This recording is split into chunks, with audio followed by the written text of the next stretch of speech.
PhD researcher at Leuven Center for IT and IT Law, and Victoria will be presenting on the topic Children's Rights, Privacy, AI and Ethics Requirements for the iAccess chatbot.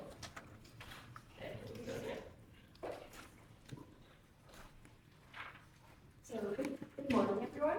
My name is Victoria. Is it? Perfect. So, my name is Victoria. I'm a PhD researcher at Leuven University in Belgium. And for the past 2 years, I was a main legal researcher on the project where we really focused on ethical and legal alignment. For today's presentation, 4 topics will be discussed, namely how we implemented child rights within the project, also privacy and data protection concerns and how we address them. We'll then also look at the AI requirements, how we implement them, how we address them, and similarly at the end we'll talk about some ethical concerns. As it seems more relevant to focus on some concrete project activities instead of giving a broad overview, I will just point out the most relevant activities we encountered during the project. So let's go to the first part of the presentation, namely how did we implement children's rights within the project. So as mentioned, the aim of the project is really to improve access to child-friendly, legal and practical information for child victims. So that means that children are really the main beneficiaries of the project. That also means that children's rights should be taken into account during the whole process. And that was done through a child-friendly approach that was adopted from the beginning onwards, from the development phase onwards. So we see that children were involved already from the beginning.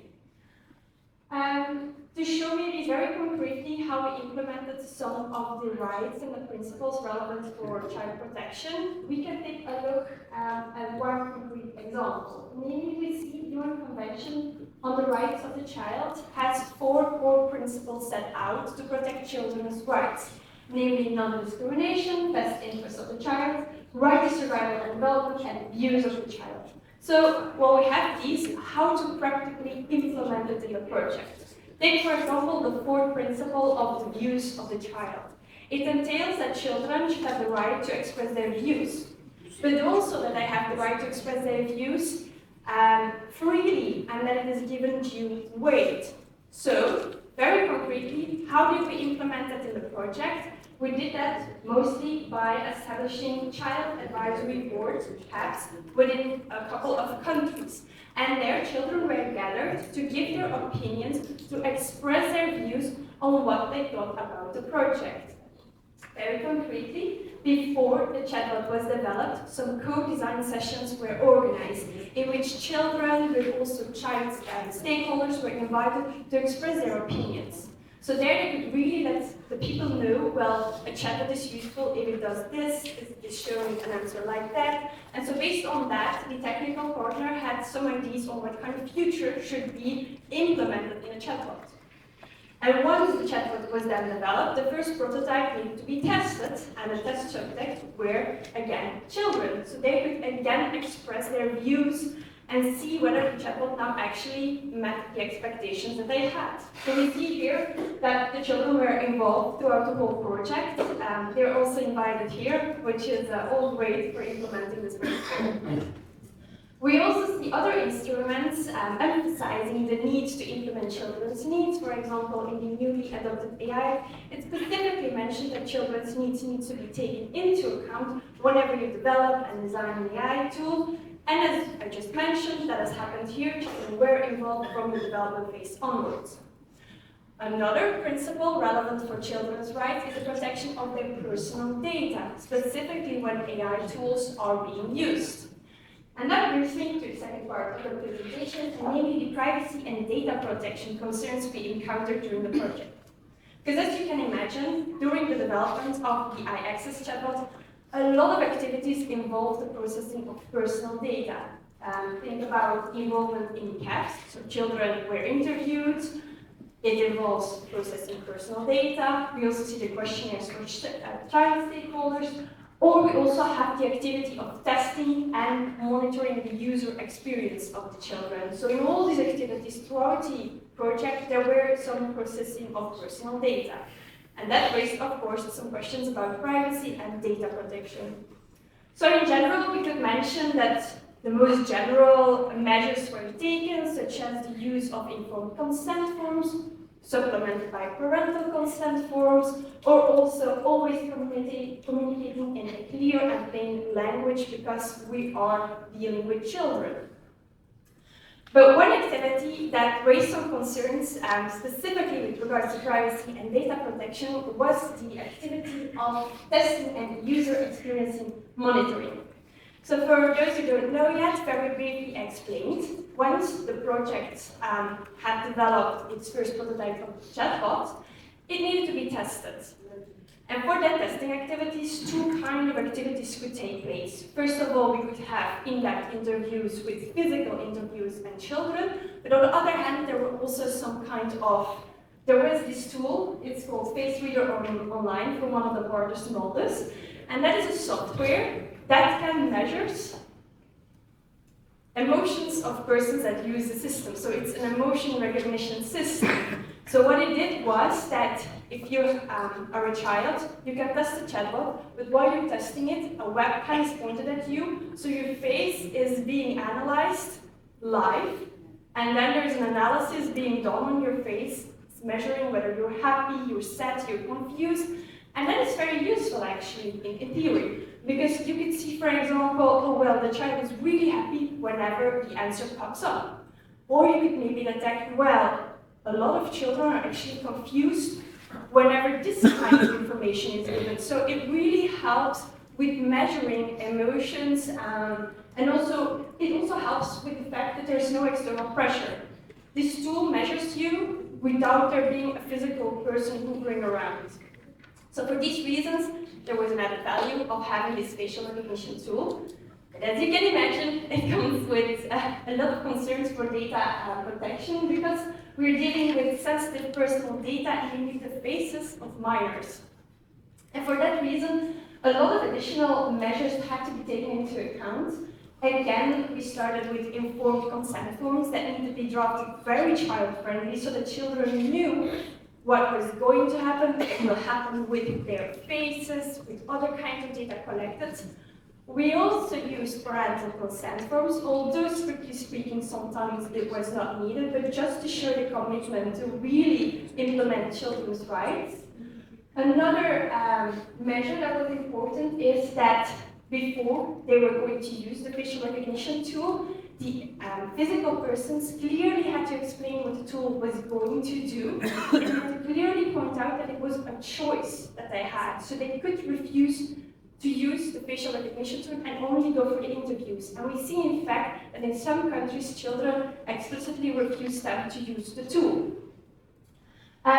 We also see, of course, that there was no further processing of the data being done. For example, that the data they only used for training another algorithm. So that was limited. And then lastly, we see also that data minimization principle was ensured through different measures. First of all, we see that there was no video recordings made. So as mentioned, children's faces were being analyzed live, but the feature to really record their face and collect it in the platform was disabled. So that means that there were no recordings available, which is very in this perspective. We also see that the data that is then collected is deleted within 1 month after being collected. And we also see that access to the tool is very limited. It was also recommended to do a data protection impact assessment, but due to some limits in resources, I'm not sure whether this was implemented though. And so then we move over to the AI requirements. So as mentioned, the iAccess chatbot is a generative chatbot that really aims to generate different answers to different questions of children. It constitutes an AI system, so then a lot of questions arise during the project. Well, what kind of requirements do we have to comply with whenever we develop but also deploy the chatbots? And this was quite a tricky analysis because, as mentioned, before the project started, or when the project started, the Act was not adopted. So the rules, requirements changed throughout the project. And moreover, in the beginning, it was only mentioned to use a rule-based system, but because of the boom of generative AI systems around 2023, it evolved to a generative chatbot. And so for that reason, we also looked very in-depth what kind of requirements should be applicable. But first of all, let me briefly go over the AI Act. So it's the first horizontal legislation at European level that really imposes some rules on the deployment, development, use of AI systems. It adopts a risk-based approach, meaning that different requirements apply depending on the risk that a system poses. If we see for the top example, we have systems that pose unacceptable risks, such as social scoring systems. These are per se prohibited, never allowed in the European Union. We then have another layer. These are systems that pose a high risk to fundamental rights. These systems are not per se prohibited. They are allowed, though they are subject to a whole lot of requirements. We then have also systems that pose only limited risks. They are subject to transparency obligations. And we also have systems that pose no or minimal risk, and they are just allowed. And then at the bottom, very importantly, is that we also now have rules for general purpose AI models. This refers to models that can do more than the traditional models that we work with normally at the moment. So normally AI systems are quite good at one specific job. These GPI models are good at multiple things. However, because they're so good at everything, they also come with many risks. And so therefore, there are specific requirements now in the AI Act to regulate them. So in this project, the AI Act was of incredible importance. But for this presentation, I believe it's more useful to only focus on two AI systems that came into the project that require some further analysis. And the first one is, again, Face Reader Online, because it's an AI system, but it also amounts to an emotion recognition system because it really tries to identify emotions from natural persons, children, based on their biometric data, their faces. And we see that the AI Act actually regulates them quite strictly. We see that some emotion recognition systems are actually prohibited, say, never allowed. But this is only prohibited in the areas of workplace and education. As mentioned, the project does not fall within these two areas, so it's not per se prohibited within the project. As a next step, however, we see that these systems are then considered high risk. So that means that the whole lot of requirements are applicable, going from data governance, transparency, logging requirements, conformity assessments. And so for that reason, we took a quite creative turn and we looked at the research and development exemption. Because the AI Act explicitly excludes AI systems from its application when these systems are used for the sole purpose of development. Although it's a stretch, we argued it this way because the EC person or responsible person on the project obliged us to take the AI Act into account. So we argued that because the system is really used to develop the AI-access chatbot, it's only for the purpose of the development. So thus the exemption applies. However, we do know that emotion recognitions come with many risks, so we did take other measures to counter these kinds of risks. The other AI system that I want to discuss is the AI-access chatbot itself. So, because it's an AI system, we need to know what kind of requirements are applicable to it. And to that extent, we first had to see, because we want to know what requirements, we first need to see how to qualify under the Act, because depending on that qualification, other requirements are applicable. So we first looked at whether it's a GPI model. Is it trained on large amounts of data? But is it also displaying a significant generality and capability of performing a wide range of tasks? And it's a second requirement that was not fulfilled, so we argue, well, it's not a GPI model, but it's actually the underlying AI model of the chatbot that does qualify, because that is GPT 3.5 Turbo or GPT-4 of OpenAI, and that model really fulfills these two requirements. In the next step, we then looked, well, is then the chatbot a GPI system? A GPI system is a system that, first of all, is based on a GPI model, which is the case here, but it also needs to have the capability to serve a variety of purposes. And here, again, the second requirement is not fulfilled, Because although the chatbot can generate some responses differently based on different questions, the purpose is limited to information retrieval and just answering child-related questions. So in that sense, it only has one purpose.